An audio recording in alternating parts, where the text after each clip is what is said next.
구약성경 열왕기상서 13장 1절에서 10절입니다. 13장을 반복해서 읽어보아도 선명하지 않고 복잡하게 얽혀 있습니다. 그러나 본문을 통해서 분명하게 발견하는 것은 하나님의 말씀은 반드시 이루어진다는 것입니다. 지금 여로보암은 자기 마음대로 8월 15일을 절기로 정하고 베델 제단에서 분향을 합니다. 그때 하나님의 사람이 나타납니다. 1절에 보면 보라, 이 감탄사로 시작되는 본문은 매우 흥미롭습니다. 이 한 예언자가 하나님의 명령을 받고 여로보암이 분향하고 있는 베델 제단으로 옵니다. 단을 향해서 하나님의 말씀을 선포합니다. 여로보암은 자신의 권력을 유지하기 위해서 우상의 제단을 만들고 그리고 우상 종교를 부흥시키기 위해서 자기 스스로가 먼저 앞장서서 이 정치적인 쇼를 하고 있는 겁니다. 그때 하나님께서 저 신앙의 중심지인 유다에서 한 사람을 보내십니다. 그리고 베델에서 분향하는 여로보암을 만나게 하시죠. 이것을 보면 하나님께서 얼마나 이 여로보암의 이러한 행동을 싫어하시는지 알 수가 있습니다. 2절에 보면 이 사람이 단을 향하여 외칩니다. 다나 다나. 하나님이 말씀하신다. 요시야라고 하는 아이가 다윗의 집에서 태어나서 그가 산당의 제사장들을 제물로 바칠 것이며 그 뼈를 단에서 태울 것이다. 자, 이 내용은 아주 기분이 좋지 않은 내용이죠. 요시야라는 왕이 장차 나타나서 거짓 제사장의 뼈를 불살릴 것이라는 말이죠. 그런데 이 예언이 300년 후에 요시야 왕 때 그대로 성취되어집니다. 열왕기하서 23장 15절에서 20절에 보면 요시야 왕은 무덤에서 해골을 가져다가 제단에 불사릅니다. 우상의 제단을 더럽혀버립니다. 그리고 산당의 제사장들을 죽입니다. 열왕기 하서 23장 16절에 보면 이 일에 대하여 성경은 이렇게 기록합니다. 요시야 왕이 이 일을 한 것은 전에 하나님의 사람이 이 일에 대하여 전하였더니 그가 전하였던 여호와의 말대로 되었다라고 말합니다. 그러나 요시야 왕은 베델에 있는 하나님의 사람의 묘실의 뼈는 손대지 아니했죠. 그는 대대적으로 종교 개혁을 일으켰고 우상의 제단을 깼던 것입니다. 3절에 보면 하나님의 사람이 예언한 이 말이 반드시 성취될 것이라고 하는 증표로 하나님의 사람은 이렇게 외칩니다. 이 단이 갈라질 것이며 그 위에 있는 재가 땅으로 쏟아질 것이다. 지금 분향을 하고 있는 여로보암을 옆에다 두고 이 얘기를 하니까 여로보암이 충격을 받습니다. 하나님께서 이런 말씀을 하신 이유가 뭘까요? 저 애굽의 송아지의 우상은 참신이 아니라고 하는 것을 주님은 보여주고자 한 것이죠. 여로보암은 이 하나님의 말씀을 들을 때 그는 회개하고 그 말씀을 받아들인 것이 아니라 분노하고 거절했습니다. 무시했습니다. 오히려 하나님의 사람을 잡으라고 명령하면서 손을 들었는데 그 손이 말라서 다시 거두지 못하게 되었습니다.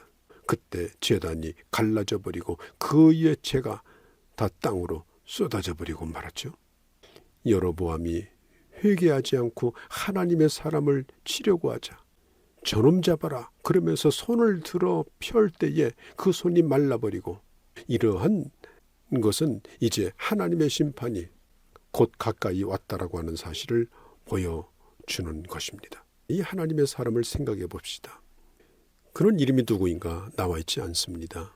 그러니까 그렇게 이름난 선지자가 아니었던 것이죠. 무명의 종입니다. 그는 갑자기 나타나서 자기의 일을 다 하고 그리고 바람처럼 사라집니다. 그는 지금 대단히 위험한 곳에 왔습니다. 단신으로 왔습니다. 여로보암이 듣기에 매우 거북한 경고의 메시지를 전합니다. 그는 요나처럼 도망하지 아니하고 달콤한 말을 섞어서 전하지 아니하고 그는 하나님이 주시는 말씀을 그대로 전했습니다. 그는 두려움을 모르는 하나님의 종이었습니다. 여로보암이 그를 잡으려고 할 때도 그는 당당 했습니다. 5절에 보니까 예언자의 말대로 단이 갈라지고 재가 땅에 쏟아져 버립니다. 이 일로 인해서 하나님의 말씀대로 되어짐이 증명되어집니다.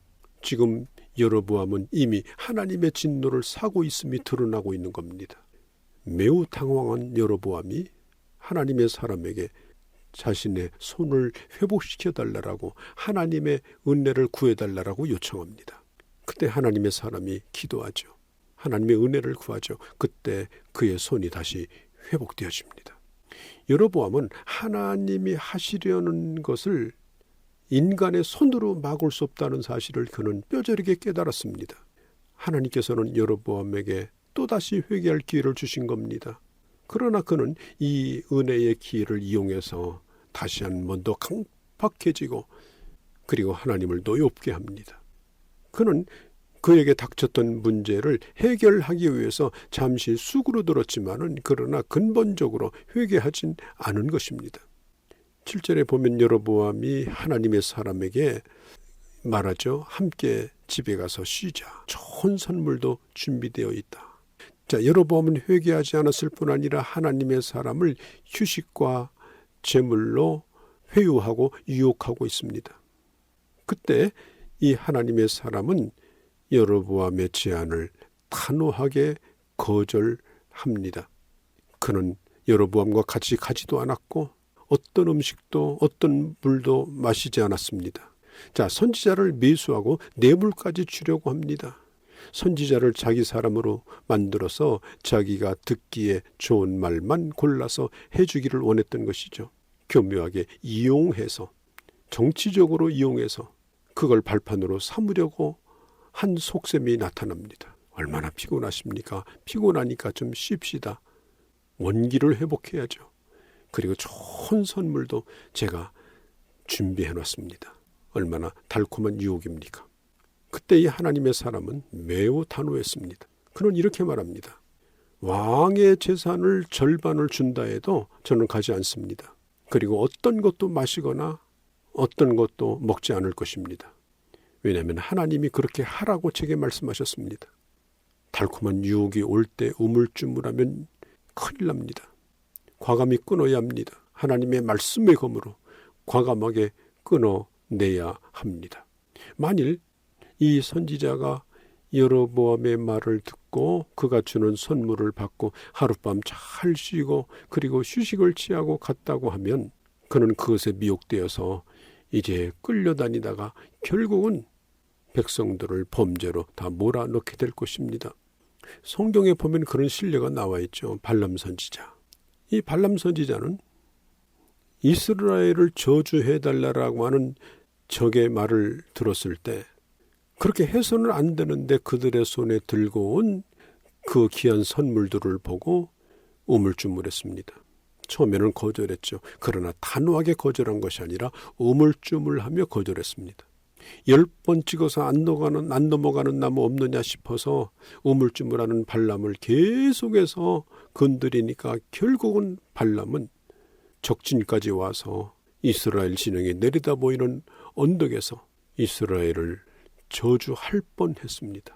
결국은 재물에 미혹되어서 질질 끌려다니다가 나중에는 이스라엘 군대를 범죄하게 만들어서 큰 고통을 겪게 했죠. 열왕기서 5장에 보면 엘리사의 종 게하시도 예물을 받았다가 문둥병에 걸렸습니다. 오늘 이 하나님의 사람은 더 이상 미혹받지 않도록 그대로 행방을 감춰버립니다. 오던 일도 가지 않았습니다. 아무도 모르는 길로 가버렸습니다. 자꾸 무엇인가 받고 행세하고 주저앉아 있으면 하나님의 말씀의 권세를 잃어버립니다. 하나님의 사람은 오직 하나님의 말씀만 담대히 붙들고 전해야 합니다. 열왕기서에 보면 잘못된 사람에 대하여 말할 때 항상 이렇게 말하죠. 아무개는 여로보암의 길로 갔다. 이건 잘못된 길로 갔다는 겁니다. 여로보암은 잘못된 길로 간 사람의 대명사입니다. 첫 단추가 중요합니다. 징조를 통해서 경고하실 때 회개했어야 되는데 하나님의 말씀을 깊이 받아들였어야 되는데 끝까지 거절한 것이죠. 사랑하는 성도 여러분, 우리는 하나님의 말씀의 검을 가지고 있는 자입니다. 영적으로 타락하고 종교 다운화 시대, 포스트 모던 시대의 절대적 복음, 이 진리를 분명하게 붙들고 외치며 이 세상 가운데 승리하는 우리가 될 수 있기를 바랍니다.